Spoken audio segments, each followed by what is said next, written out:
என்னுடைய அன்பான வாழ்த்துதலை கூறிக்கொள்கிறேன்.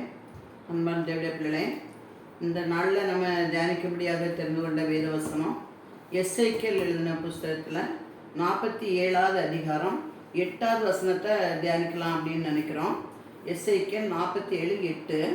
அவர் என்னை நோக்கி, இந்த தண்ணீர் கிழக்கு தேசத்துக்கு புறப்பட்டு போய் வனாந்தர வழியாய் ஓடி கடலில் விழும். அது கடலில் பாய்ந்து விழுந்த பின்பு அதில் தண்ணீர் ஆரோக்கியமாகும். அன்பான தேவனுடைய பிள்ளைகளே, இதில் என்ன கொடுத்துருக்கு அப்படின்னா, இது அதாவது நதி போய் கடலில் விடுமா. கடலில் விழுந்த பிறகு அந்த கடல் தண்ணீர் என்ன ஆரோக்கியமாகும் அப்படின்னு சொல்லி இந்த வசனத்தில் நம்ம பார்க்குறோம். ஏன்னா உலகத்தில் நம்ம நிறையா தண்ணீர் அதிகமாகுது, அது குளம் ஏரி அப்படியெல்லாம் மாறி கடைசியாக நதியாக மாறுது. நதியாக மாறும்போது அந்த நதிகள் எல்லாம் கடலில் போய் ஒன்று சேருது. எத்தனை நதிகள் கடலில் போய் ஒன்று சேர்ந்தாலும் அந்த கடல் நீரை அந்த நதிகளால் என்ன செய்ய முடியாது, மாற்ற முடியாது. கடலில் போய் சேர்ந்த உடனே அந்த நதிகள்கிட்ட தண்ணி நல்ல தண்ணியாக இருந்தாலும் கூட அது உப்பு தண்ணியாக தான் மாறுமே ஒழிய நல்ல தண்ணியாக மாறாது. அது எல்லாருக்குமே தெரிஞ்ச உண்மை. உங்களுக்கு எல்லாருக்குமே இதை பற்றி நன்றாகவே தெரியும். தெரியும் எல்லாருக்குமே கடலில் போய் எந்த தண்ணீர் இருந்தாலும் எவ்வளவோ மழை பெய்யுது, ஒவ்வொரு வருஷமும் அவ்வளோ தண்ணி அங்கே தான் போயிடுது, கடலில் தான் சேருது. என்னைக்காவது கடல் தண்ணீர் நல்ல தண்ணியாக மாறுறதுக்கு நம்ம பார்த்துருக்கோமா? இல்லை. அங்கே போய் சேர்ற தண்ணிகளையும் அது என்ன செய்யணும், உப்பாக மாற்றுது. அதனால் அதை ஆரோக்கியமாக்க முடியாது. ஆனால் இங்கே ஒரு வசனத்தில் நம்ம கொடுக்கும்போது வித்தியாசமான ஒரு வசனத்தை நம்ம அங்கே கவனிக்கிறோம். இது என்ன, கடலில் பாய்ந்து விழுந்த பின்பு, அதாவது ஒரு நதியா வனாந்தர வழியா அந்த நதி ஓடி கடலில் விடுமா. இது கடலில் பாய்ந்து விழுந்த பின்பு அது தண்ணீர் ஆரோக்கியமாகும் அப்படின்னு இருக்கு. அப்போ இந்த தண்ணீர் தடி உலகப்பிரமான ஒரு நதியாக இருந்தால் அதை என்ன செய்ய முடியாது, தண்ணீர் ஆரோக்கியமாக்க முடியாது. ஆனால் இதில் ஒரு நதி வருது. எந்த நதி, அந்த நதி எங்கேருந்து வருது, அது என்ன பண்ணுறது அப்படிங்கிறத நம்ம தியானித்து பார்த்தோம்னா, வெளிப்படுத்தல எழுதின சுவிசேஷத்தில் 1ஆம் அதிகாரத்தில் இருந்து பார்த்தீங்கன்னா அந்த நதி எங்கிருந்து வருது அப்படின்னா, நீங்கள் கவனிங்க, பளிங்கை போல் தெளிவான ஜீவ தண்ணீர் உள்ள சுத்தமான நதி. அது எங்கிருந்து வருதுன்னு அடுத்த வருஷம் பைபிள் கொடுத்துருக்கு. தேவனும் ஆட்டுக்குட்டியுமானவரும் இருக்கிறவரும் சிங்காசனத்திலிருந்து புறப்பட்டு வருகிறதாம். எங்க வருதுன்னு பாருங்க, தேவனும் ஆட்டுக்குட்டியானவரும் இருக்கிற சிங்காசனத்திலிருந்து அந்த நதி புறப்பட்டு வருகிறது அப்படின்னு பார்க்கிறோம். அப்போ அந்த நதி பாய்ந்து அங்கேருந்து வருதுன்னா தேவ பர்வதத்திலிருந்து, பரிசுத்த ஸ்தலத்திலிருந்து, தேவனுடைய பலிபிடத்திலிருந்து அந்த நதி புறப்பட்டு வர்றதுனால தான் அந்த நதி பாயிற கடலில் உள்ள தண்ணி அனுச்சு ஆரோக்கியமாயிற்று. அந்த நதி எங்கன்னா இங்கே 47 அதிகாரம் 1ஆம் வசனத்தை நீங்கள் தியானிச்சு பாருங்க. அந்த வசனத்தை எடுத்து பாருங்க. அதாவது இது என்ன, யாருக்கு கொடுத்த தரிசனம்னா, அந்த எசேக்கியேலுக்கு ஆண்டவர் கொடுத்த ஒரு தரிசனம் தான் இந்த 47 அதிகாரத்தில் நம்ம பார்க்குறோம். அந்த தண்ணீர் என்னச்சுன்னா, இங்கே நீங்கள் திரும்பி பார்க்கும்போது, பின்பு அவர் என்னை ஆலயத்தின் வாசலுக்கு திரும்பி வர பண்ணினார். இதோ வாசற்படியின் கீழிருந்து தண்ணீர் புறப்பட்டு கிழக்கே என்ன செய்யலாம் ஓடுகிறதா இருந்தது.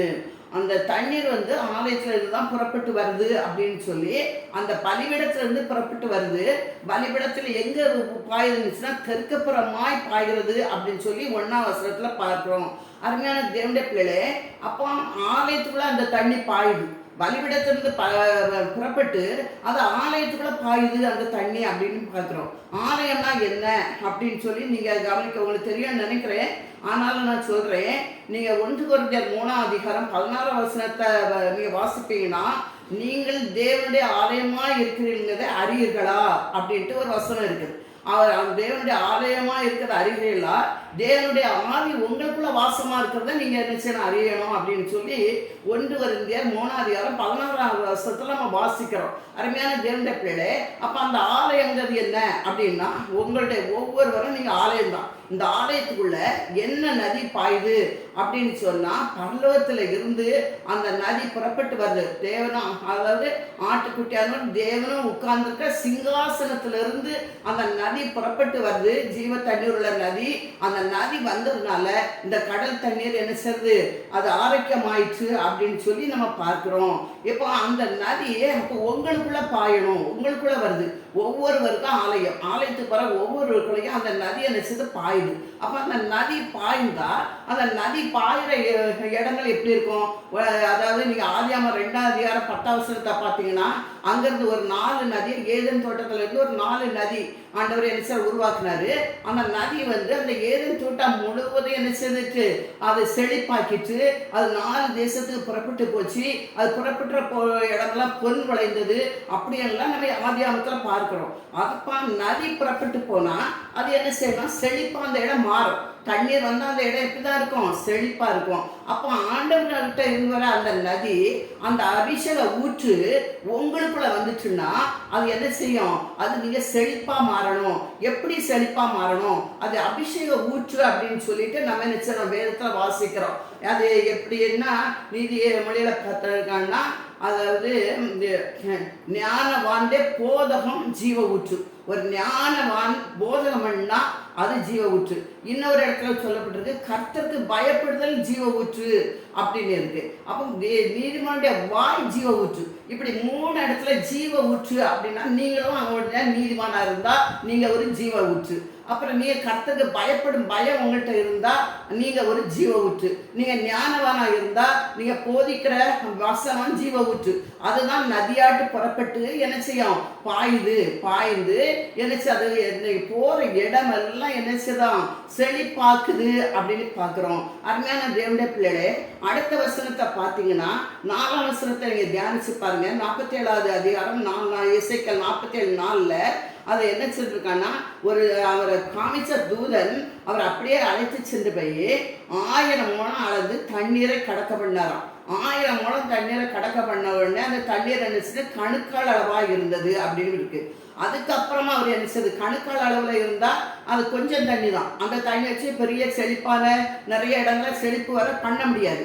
அதனால அதுக்கப்புறமா அவன் அளந்து அவரை கூட்டிகிட்டு போய் ஆண்டவர் இன்னும் 1000 அளந்து அதையும் அதை சரி கடக்க பண்ணாராம். அதை கடக்க பண்ணும்போது தண்ணீர் என்ன செய்யணும்? முழங்கால் அளவுக்கு வந்துச்சு.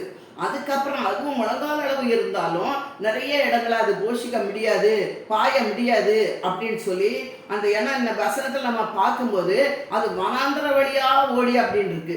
வனாந்திரம்னா முற்றிலும் காடான இடம், தண்ணீர் செழிப்பான இடம்ல வறட்சியான இடம். அதனால நிறைய தண்ணி இருந்தாதான் அந்த வறட்சியான இடத்துக்கு எல்லாம் செழிப்பாக்க முடியும். அதனால கணுக்கால் அளவு தண்ணீர் வந்தாலும் அந்த இடங்களை செழிப்பாக்க முடியல.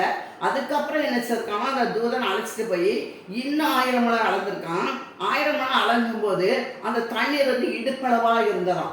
இடுப்பளவா இருந்தாலும் அந்த தண்ணீர் வந்து எல்லா இடத்தையும் செழிப்பாக்க போதாதா இருந்ததுனால இன்னும் ஒரு 1000 முழம் அவரை கூட்டிட்டு போய் அளந்து கடக்க பண்ணும்போது அந்த தண்ணீர் எப்படி மாறிச்சான்னா நீச்சல் ஆழமாய் ஆண்டவர் என்ன கடக்கக்கூடாத ஒரு நதியா அது மாறிச்சான். கடக்கக்கூடாதா நீச்சல் ஆழமா இருந்த நதி அப்படி வந்ததுனால அந்த தண்ணீர் எல்லா இடத்துக்கும் வனாந்திர வழியாக ஓடுறதுக்கு அது வசதியாக இருந்தது அப்படின்னு சொல்லி நம்ம வேதத்தில் வாசிக்கிறோம். அருமையான தேவனுடைய பிள்ளைகளே, அப்ப உங்களுக்குள்ள இருக்கிற நதி அது என்ன செய்யணும்னா கணுக்கால் அளவா இருந்தா உங்களால ஒரு அற்புதமும் செய்ய முடியாது.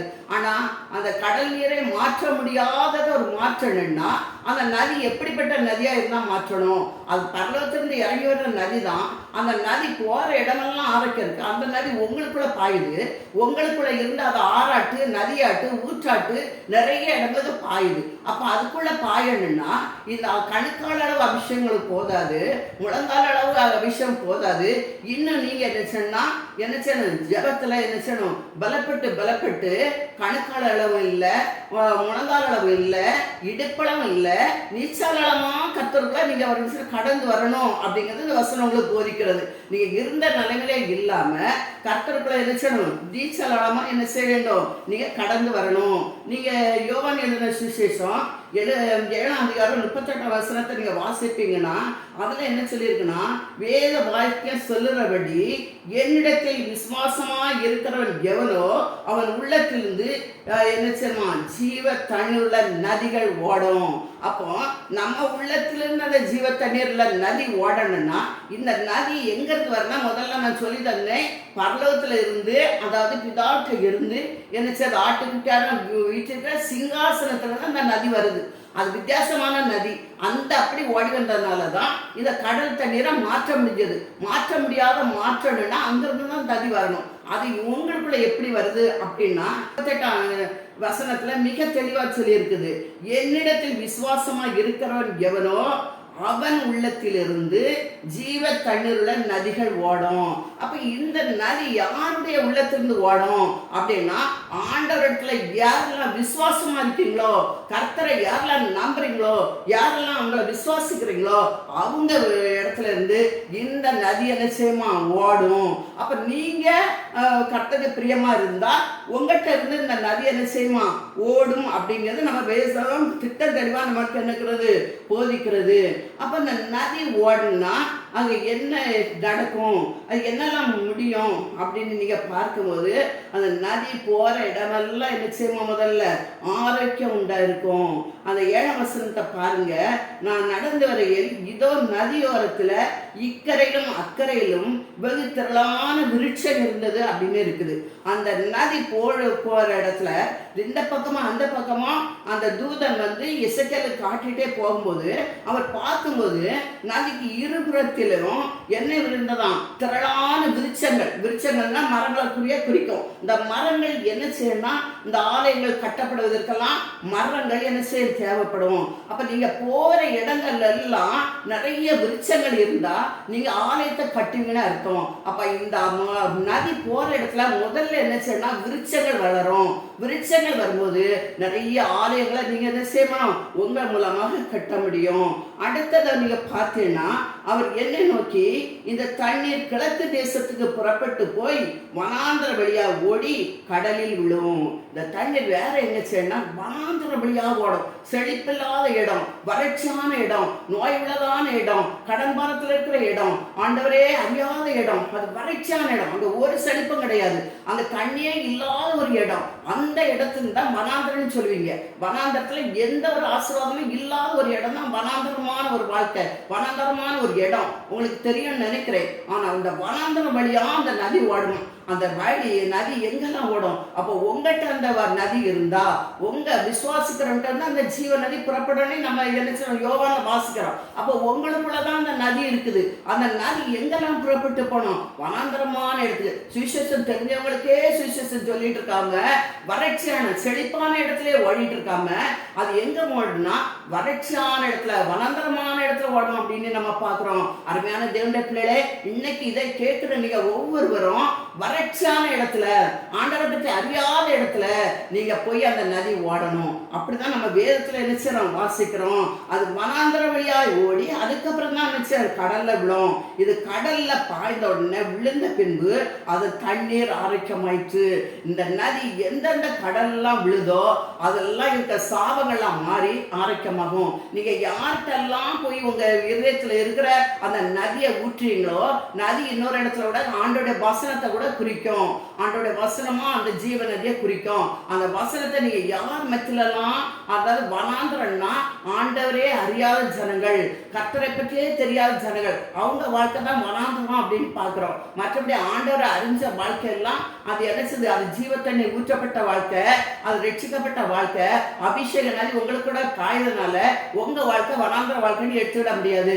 ஆண்டவர் அறிந்த பிள்ளைகளுக்கு எல்லாமே வனாந்தர வாழ்க்கை கிடையாது. ஆனா யாருக்கு வனாந்தர வாழ்க்கைனா, ஆண்டவர் அறியாத ஜனங்களுக்கு தான் வனாந்தர வாழ்க்கை. இந்த வனாந்தரமான இடத்துல கண்டிப்பா அந்த நதியை பாயும் போது பாய்ச்சி தான் அதுக்கப்புறம் கடல்ல பாயணும்னு சொல்லியிருக்கு. அப்ப முதல்ல நீங்க எந்த நதி, அந்த நதி எங்க பாய்ந்து போகணும்னா முதல்ல எங்க பாயணும், வனாந்தரமான இடத்துல என்ன செய்யணும், பாயணும். அந்த வனாந்தரமான இடம் வறட்சியான இடம், ஆண்டவரை பற்றி அறியாத ஜனங்கள், சாபத்துக்குள்ள இருக்க ஜனங்கள், பாவத்துக்குள்ள இருக்க ஜனங்கள், இவங்க வாழ்க்கையெல்லாம் வனாந்தரமா வறண்டு போய் இருக்குது. இதுக்குள்ள இந்த நதி பாயும் போது அவங்க வாழ்க்கை என்ன செய்யும், செழிப்பாக மாறும். வனாந்தரம் செழிப்பாக என்ன செய்யும், மாறும். அந்த நதி திரும்ப போய் கடல்ல விழும்போது அந்த கடல்ல உள்ள எல்லா சாபமும் மாறி அது என்ன செய்யும், ஆரோக்கியமாயிடுச்சு அப்படின்னு பார்க்குறோம். அருமையான தேவனுடைய பிள்ளைகளே, நீங்க எங்கெங்கெல்லாம் நீங்க போறீங்களோ, எங்கெங்கெல்லாம் உங்க இல்லத்துல இருக்க நதியை அபிஷேகத்தை ஊற்றுறீங்களோ, அங்க எல்லா இடமும் எந்த இதா இருந்தாலும் அங்க ஆரோக்கியம் உண்டாகும். நோய் இருந்தால் நோயிலிருந்து விடுதலை கிடைக்கும். அது கடன் பாருந்தா கடன் பாரத்திலிருந்து விடுதலை கிடைக்கும். எந்த பிரச்சனை நீங்க தவிர்த்திருந்தாலும் அந்த வனாந்தரம் செழிப்பா மாற்றுறது இந்த நதி தான். நீங்க அந்த நதியை எங்கெங்கெல்லாம் ஊற்றுவீங்களோ அங்கெல்லாம் ஆரோக்கியம் உண்டாகும். அதனால உங்களுக்குள்ள இருக்கிற நதி அப்படியே இருக்காம அது குளத்துக்குள்ளே கிடந்தா, அந்த குட்டைக்குள்ள இருந்தா அந்த குட்டைக்குள்ள அந்த தண்ணி கிடந்து ஒரு பிரயோஜனம் இல்லை. அது நதியா மாறி கடல்ல கலக்குது. அது சும்மா போய் உலகப்பிரமான கடல்ல கலக்கும் போது அதுல எந்த மாற்றத்தையும் காண முடியாது. ஆனா ஒண்ணு மாற்றுது, கடல் நீரை கூட மாற்றுது. எந்த தண்ணின்னா அது பரலோகத்திலிருந்து வர நதி. அந்த நதி உங்களுக்குள்ள இருக்கு. அந்த நதியை நீங்க ஊற்றும் போது அந்த எல்லா இடமும் நிச்சயம் ஆரோக்கியமாக மாறும். அதுக்கு அடுத்தது நீங்க கீழே 9வது வசனத்தை வாசிப்பீங்கன்னா, இந்த நதி போகும் இடமெல்லாம் சஞ்சரிக்கும் ஜீவ பிராணிகள் யாவும் பிழைக்கும். இந்த நதி எங்க போகுதோ அங்க எவ்வளவு ஜீவ பிராணிகள் இருக்கும் பாருங்க. அங்க சஞ்சரிக்கும், லாந்திட்டு இருக்கோம், அங்க வசித்துட்டு இருக்கோம், சஞ்சரிக்கக்கூடிய எல்லா ஜீவ பிராணிகளும் பிழைக்கும். அருமையான தேவனுடைய பிள்ளைகளே, அப்போ உங்களுக்குள்ள அந்த ஜீவ நதி ஓடும் போது எவ்வளவு பெரிய ஆசீர்வாதத்தை உங்களை கொண்டு ஆண்டவர் செய்றாருன்னு பாருங்க. முதல்ல வனாந்தரத்தை செழிப்பாக மாற்றாரு. உப்பாக இருக்கிற உபயமே இல்லாத ஒரு கடல் நீரை ஆரோக்கியமான ஒரு கடல் நீராக உங்களை மாற்றாரு.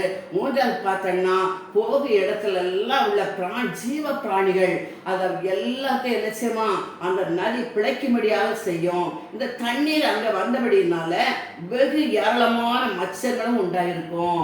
அந்த தண்ணீர் அங்க வந்ததுனால, எந்த தண்ணீர் அந்த கடலுக்குள்ள விழுந்த அந்த ஜீவ தண்ணீர் அங்க வந்ததுனால ஏராளமான மச்சங்கள் உண்டாகும்.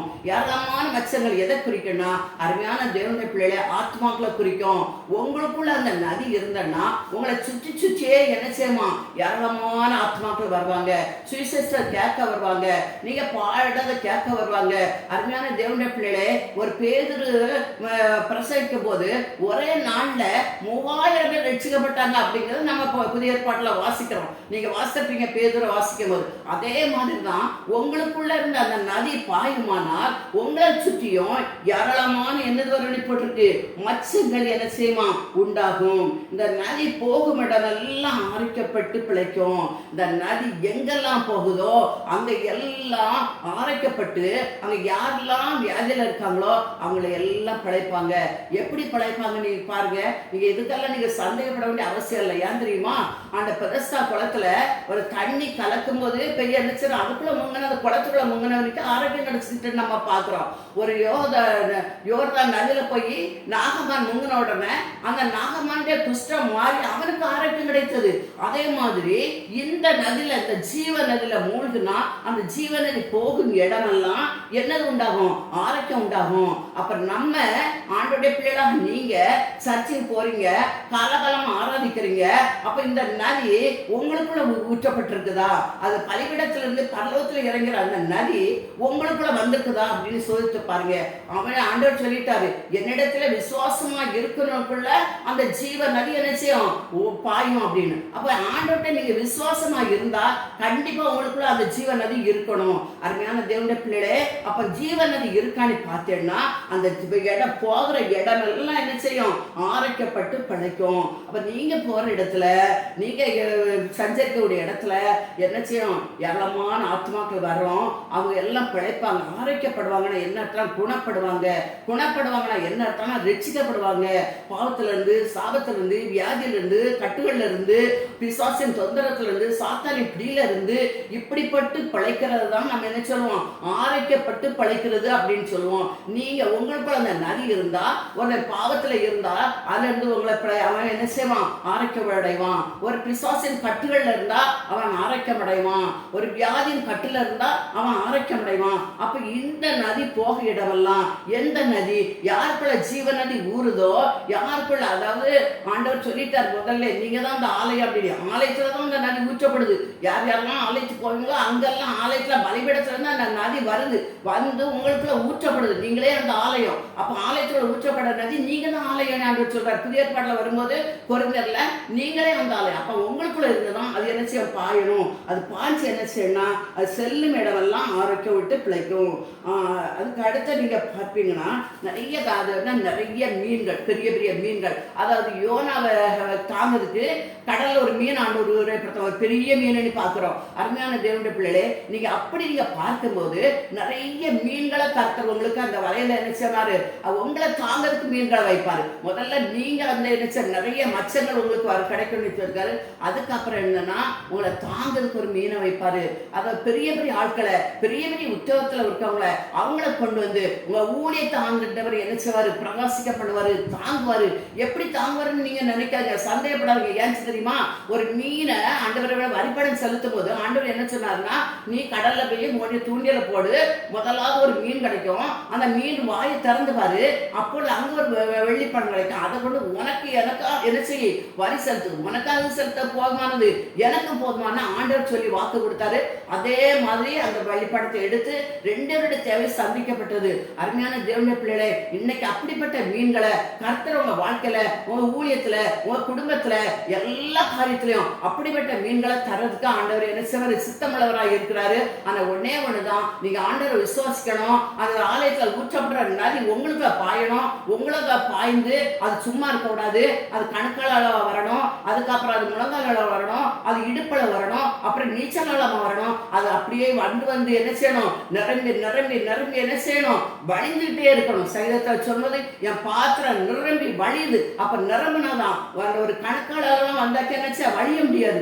எந்த ஒரு பாத்திரத்துல நிரம்பணும்னு சொன்னா அந்த பாத்திரம் நிரம்பினாதான் அடுத்த பாத்திரம் ஊத்த முடியும், நிரம்பாத ஊத்த முடியாது. அப்போ உன் பாத்திரம் முதல்ல நிரம்பினாதான் நீ அடுத்த பாத்திரத்தோட எப்படி வரணும். அந்த நதினா நீச்சல் ஆழமா வரணும், கடக்க முடியாத அளவு அதிகமான ஒரு அபிஷேகம், அதிகமான ஒரு ஜீவ ஊற்று மொட்டை ஊறிட்டே இருக்கணும். அது அடுத்த பாத்திரங்களை ஊற்றப்பட்டுட்டே இருக்கணும். உனக்குள்ள இருக்கிற நதி அடுத்தவங்களை பாயும் போது அது இவ்வளவு பெரிய ஆரோக்கியத்தை என்ன செய்து கொண்டு வருது. அதனால அருமையான தேவனுடைய பிள்ளை, இதை கேட்கிற ஒவ்வொரு பிள்ளைகளும் இன்னைக்கு அபிஷேகம் நீங்க பெற்றிருக்கீங்களா, அந்த நதி உங்களுக்குள்ள வருதா, அந்த நதி அப்படியே நீங்க இருக்காம அந்த நதியை என்ன செய்யணும், முழங்கால் அளவுக்கு இருந்தா நீங்க இடுப்பளவுக்கு போங்க, இடுப்பளவுக்கு இருந்தா நீச்சலமாவுக்கு போங்க. அப்படி போனாதான் அந்த நதி என்ன செய்யணும், அடுத்தவங்களுக்கு ஊற்றப்படும். உங்க பாத்திரம் முதல்ல நிரம்பி வழியணும், அடுத்தவங்களுக்கு என்ன செய்யணும், அது பாய்ந்து செல்லணும் அப்படின்னு சொல்லி ஆண்டவர் விரும்புறாரு. அதனால அருமையான தேவனுடைய பிள்ளைகளே, இதை கேட்கிற ஒவ்வொரு பிள்ளைகளும் இன்னைக்கு என்ன செய்ய வேண்டும், நீங்க உங்க நதியை என்ன செய்யணும், உங்ககிட்ட இருக்க நதி அடுத்தவங்களுக்கு ஊற்றக்கூடிய அளவுல அதை நீங்க பெருக்கிக்கிடணும். நீங்க பெருக்கின 2 ஒரு காரியம் தான். நீங்க அதிகமா தேவனுடைய சமத்துல யார் யாரெல்லாம் காத்திருக்கீங்களோ, யார் யாரெல்லாம் அதிகமா ஆண்டவருடைய சமத்துல நீங்க காத்து கிடக்கீங்களோ அவங்களை எல்லாத்தையும் அந்த நதியை ஆண்டவர் அந்த நதியை என்ன ஊற்றுவாரு. அவர் யாருக்கும் பச்சைவாதம் உள்ள தேவனும் அல்ல, அவர் பாரபட்ச கர்த்தரும் அல்ல.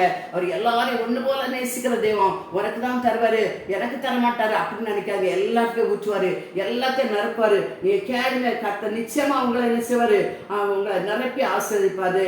நதியோரமாய் அதன் இக்கரையிலும் அக்கறையிலும் புசிப்புக்கான சகலவித விருட்சங்களும் வளரும். அப்படா என்ன வளருமா, அது 2 கரையில் அந்த நதி போற இடத்துல இந்த பக்கம் அந்த பக்கம் என்ன புசிக்கத்தக்கதான சகல விருட்சங்கள் வளருமா. புசிக்கத்தக்கதான என்ன விருட்சங்கள், சகல விதமான விருட்சங்கள், பழமரங்கள், கனிமரங்கள், எல்லா மரங்களும் செய்யும் வளரும்னு நம்ம பார்க்கிறோம். நதியோரமாய் அதன் இக்கரையிலும் அக்கறையிலும் என்னது வளருமா, புசிப்புக்கான சகலவித விருட்சங்களும் வளரும். அவைகளின் இலைகள் உதிர்வதும் இல்லை, அவைகளின் கனிகள் கெடுவதும் இல்லை. அருமையான தேவனுடைய பிள்ளைகளே, அப்படிப்பட்டதான நதி பாயும் போது, உங்களுக்கு அந்த நதி பாயும் போது நீங்க போற இடமெல்லாம் புசிக்கத்தக்கதான கனி கொடுக்கிறதான ஒரு வாழ்க்கை உங்களால் வாழ முடியும். ஆவின் கனியோ 9 உண்டு, அன்பு, சமாதானம், சந்தோஷம், நீடிய பொறுமை அப்படின்னு சொல்லி கலாச்சார 6ஆம் அதிகாரத்தில் நம்ம வாசிக்கிறோம். அந்த 9 கனிகளையும் நீங்க என்ன செய்ய உங்கள்கிட்ட இருந்து புறப்படும். கனி கொடுக்கிற வாழ்க்கை ஆண்டவர் அதனால உங்களுக்குள்ள வந்துடும். அந்த கனி என்ன செய்யணும்னா புசிக்கத்தக்க கனியா, அநேக பிரேஜன கனியா, அநேக ஆத்மாவை போஷிக்கிற கனியா அந்த கனி மாறும். அந்த கனி கெட்டே போகாது அப்படின்னு இருக்கு. உலக பிரகாரமா ஒரு கனியை நம்ம பார்ப்போம்னா அந்த கனி என்ன செய்ய கொஞ்ச நாள் வச்சிங்கன்னா ஃப்ரிட்ஜுக்குள்ளே வச்சா கூட ரொம்ப நாள் அது யூஸ் ஆகாது. கொஞ்ச நாள் பார்த்தீங்கன்னா அது அந்த வச்சோம் அது கெட்டே போயிடும். ஃப்ரிட்ஜுக்குள்ளே வச்சாலும் கெட்டு போகும், வெளியில் வச்சாலும் கெட்டு போகும். ஆனால் இங்கே ஒரு கனியை நம்ம பார்க்குறோம். அந்த ஜீவ விருட்சத்தை அதை ஜீவ ஊற்றினால் வரப்பட்ட அந்த கனி என்ன செய்தாலும் கெட்டே போகாது. அது இலைகள் உதிர்ந்தே போகலாம். எவ்வளவு இலை இருக்கு பாருங்க, ஒரு மரத்துல எவ்வளவு இருக்கும், அந்த இலை கொஞ்ச நாள் கழிச்ச உடனே இலை காலன்னு சொல்லுவோம். எல்லா மரத்தோட இலைகளை உதிர்ந்து அப்புறம் புதிய இலை வரும். ஆனா இங்க அப்படி இல்லை. இந்த நதியில ஓடுற நிற்பனா அந்த இலைகளே என்ன செய்யுது, உதிர்ந்து போகாது. கனிகள் என்ன செய்யல, உதிர்வதில்லை. இலைகள் உதிர்வதில்லை, அவைகள் கனிகள் என்பதில்லை, கெடுவதில்லை. அவைகளுக்கு பாயும் தண்ணீர் பரிசுத்த ஸ்தலத்திலிருந்து பாயிறபடியினால மாதந்தோறும் புது புது கனிகளை கொடுத்து கொண்டே இருக்கும். பாருங்க, என்ன அழகான வசனம் பாருங்க. இந்த வசனம்லாம் தியானிக்கும் போது நமக்கு ஆண்டவரை பற்றி எவ்வளவு ஆண்டவர் நமக்கு அன்பான ஆண்டவராக இருக்கிறாரு. இவ்வளவு பெரிய ஆண்டவரை நம்ம என்னத்தை மிஸ் பண்ணாம ஆண்டவருக்கு பிரியமான பிள்ளைகளாய் இந்த நடக்கும்போது நம்மளை கொண்டு ஆண்டவர் இவ்வளவு பெரிய காரியத்தை நம்மளை கொண்டு சேராரு. அது எங்க இருந்து பாயிருந்து இங்கே கொடுத்துருக்காங்க. நம்ம வெளிப்படுத்தல உங்களுக்கு சொல்லி தந்தேன். இங்கேயும் என்ன கொடுத்துருக்காங்க, அது எங்க இருந்து பரிசுத்த ஸ்தலத்திலிருந்து பாயிறபடினால் அந்த நதி எங்கிருந்து பாயிறது இங்கே ஆண்டவர் அடக்கம் கொடுத்தது. அதுக்கு உலகத்திலிருந்து பாயிறது இல்லை, அது ஒரு மலையிலிருந்து வருகிறது இல்லை, ஒரு தண்ணீர்னால மழை தண்ணீர்னால வருகிற நதி அல்ல. அது எங்க இருந்து வருகிற நதினா பரிசுத்த ஸ்தலத்திலிருந்து அந்த தண்ணி வருவதனால மாதந்தோறும் ஒவ்வொரு மாதமும் என்ன செய்யணும், புது புது கனிகளை கொடுக்கும். பழைய கனிகள் இல்லை, புதிய புதிய கனிகளை என்ன செய்யணும், கொடுத்து கொண்டே இருக்கும். அது கொடுக்கும் அப்படின்னா கொடுத்து நிற்கிறது. அது என்ன செய்யணும், நிகழ்காலத்திலையும் கொடுத்து கொண்டே இருக்கும். ஒவ்வொரு மாதமும் பார்த்தீங்கன்னா புதிய புதிய கனிகளை நினைச்சிடும் புறப்பட்டு கொண்டே இருக்கும். அது கனிகளை கொடுத்து கொண்டே இருக்கும். அவைகளின் கனிகள் புசிப்புக்கும் அவைகளின் இலைகள் அவிதத்துக்கும் மாணவர்கள் புசிக்கத்தக்கனான ஒரு கனியாளர்கள் வரும். மாதந்தோறும் புதிய புதிய கனிகள் வரும். அது மட்டுமல்ல, அது இலைகள் எதாச்சும் ஆரோக்கியமாகும். அவருடைய வார்த்தைகள், அவருடைய வாயிலிருந்து வார்த்தைகள் என்ன நமக்கு ஒரு பெரிய ஆரோக்கியத்தை, சுகத்தை அந்த நதி எதாச்சும் அந்த கனினால உண்டாகும். அந்த நதி யாருக்குள்ள பாயுதோ அவங்க வாயிலிருந்து ஒரு வார்த்தைகள் என்ன செய்யும், புதிய புதிய கனியா இருக்கும். அந்த இலைகள் என்ன செய்யும், வார்த்தைகளை தான் நம்ம இலைகள்னு சொல்றோம். அந்த வார்த்தைகள் என்ன செய்யும், நம்ம வாழ்க்கையில எல்லா வியாதிக்கும் ஒரு மருந்தாக இருக்கு. இப்போ ஒரு சகோதரி சாட்சி சொல்லும்போது சொன்னாங்க, நம்ம பயங்கரமான வியாதி கேன்சர் சொல்லி அவங்க உடம்புல இருக்குன்னு டாக்டர் சொல்லிட்டாங்க. ஆனா கர்த்தர் என்னை அற்புதமாய் பாதுகாத்தான்னு சொன்னாங்க. அருமையான தேவனுடைய பிள்ளைகளே, அருமையான அந்த நதி ஓடுனா இப்படிப்பட்டதான காரியங்களை கர்த்தர் உங்க வாழ்க்கையில செய்வாரு. உங்க வாழ்க்கையில மட்டும் இல்ல, நீங்க போற இடம் எல்லாம் மாதந்தோறும் புதிய புதிய கனிகளை கொடுப்பாங்க. அந்த கனி புசிப்புக்கு தேவையான கனியா இருக்கும். அது அந்த இலை உடைய ஆரோக்கியமானதா இருக்கும், ஒரு மருந்தா இருக்கும் அப்படின்னு சொல்லி இடத்துல வாசிக்கிறோம். இதை கேட்கிற என்னுடைய அன்பான ஒவ்வொரு பிள்ளைகளுக்கும் நான் சொல்றதுன்னா, நீங்களும் இந்த பரத்திலிருந்து, அதாவது பரிசுத்த ஸ்தலத்திலிருந்து ஓடுகிற நதியை, அந்த நதியை உங்களுக்குள்ள ஆண்டவர் ஊற்றக்கு ஆயத்தமா இருக்கிறாரு. யார் யாருக்கெல்லாம் அந்த நதி இன்னும் ஊற்றப்படலையோ அவங்க எல்லாம் அந்த நதியை, அந்த தண்ணீரை ஊற்றுமடியா நீங்க தேவாலயத்துல போய் இருந்தேன்னா கண்டிப்பா ஒரு மனதோடு கர்த்தாவே எனக்கு அந்த தண்ணியை ஊற்றுங்க, உங்கள்கிட்ட தண்ணி அது பரிசுத்த ஸ்தலத்திலிருந்து வர தண்ணி எனக்குள்ளே ஊறட்டு, நானும் இதே மாதிரி என்ன செய்யணும், ஆராட்டு மாறி அங்க பாயணும் அப்படிங்கிற வாஞ்சியோடு ஒரு கவனத்தோடு இன்னைக்கு ஆண்டவர்கிட்ட நீங்க கேட்பீங்கன்னா நிச்சயமாகவே உங்களுக்கு அந்த ஆண்டவர் அந்த தண்ணியை ஊற்றி உங்களை ஒரு நதியா புறப்பட பண்ணி நீங்க போயிற இடத்தெல்லாம் மச்சங்களையும் விருட்சங்களையும் தந்து உங்களையும் பரிசுத்த ஸ்தலத்து வர ஆண்டவர் நினைச்சுவார், வழி நடத்துவாரு. அநேக ஜனங்களை இந்த கனியை புசித்து அநேகர் ஆரோக்கியப்பட்டு குணப்பட்டு பாவத்திலிருந்து, சாபத்திலிருந்து, வியாதியில இருந்து, கட்டுகள்ல இருந்து, பிசாசின் பிடியில இருந்து விடுதலை பண்ண உங்களை ஒரு மகத கருவியை ஆண்டவர் பயன்படுத்துறதுல எந்த சந்தேகம் இல்லை. ரட்சிக்கப்பட்ட ஒவ்வொரு பிள்ளைகளும் நான் ரட்சிக்கப்பட்டாச்சு, இனி நான் என்ன, நான் ஞானஸ்தானம் எடுத்தாச்சு போதுங்கிற அளவுல இல்லாம கடுக்கால அளவு இல்லை, நீங்க என்ன செல்ல முழங்கால அளவு இல்லை, இடுப்பளவு இல்லை, நிச்சலமாய் கடந்து செல்ல முடியாது. உங்கள் ஒவ்வொருடைய ஆண்டவர் பேசுறாரு. இன்னைக்கு இதை கேட்கிற ஒவ்வொரு ஜனங்களும் இன்னைக்கு நீச்சலமாய் உள்ள போங்க. உங்கள்கிட்ட அது நதியா புறப்பட்டு அது பாயட்டும், மாதந்தோறும் புதிய கனிகளை கொடுக்கட்டும். கர்த்தர் அநேக உங்களை கொண்டு போஷிக்க முடியாது, நடத்த முடியாது, ஆண்டவர் உங்களை பயன்படுத்துவாரு. நான் முடிக்கிறேன். தேவன் நாம் இந்த வார்த்தையில ஆசீர்வதிப்பாராக. இந்த வார்த்தை உங்களுக்கு பிரயோஜனமா இருக்குன்னு நினைக்கிறேன். இதை கேட்டுக்க ஒவ்வொரு பிள்ளைகளும் அப்படி நீங்களும் அப்படி மாறுங்க. புதிய புதிய கனிகளை கொடுங்க. கர்த்தர் எழும்புங்க, பிரகாசிங்க. கர்த்தர் தம்மை உங்களையும் இப்படி நிரப்புவாராக. ஆமே. ஜெபிப்போம். சோத்திர ஆண்டவரே, சோத்திரப்பா.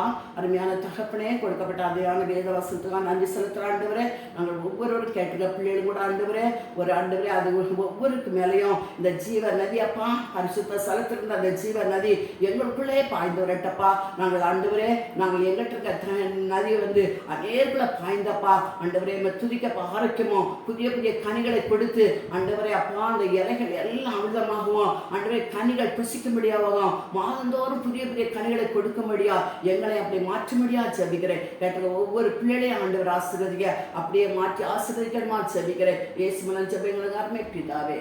ஆமென், ஆமென்.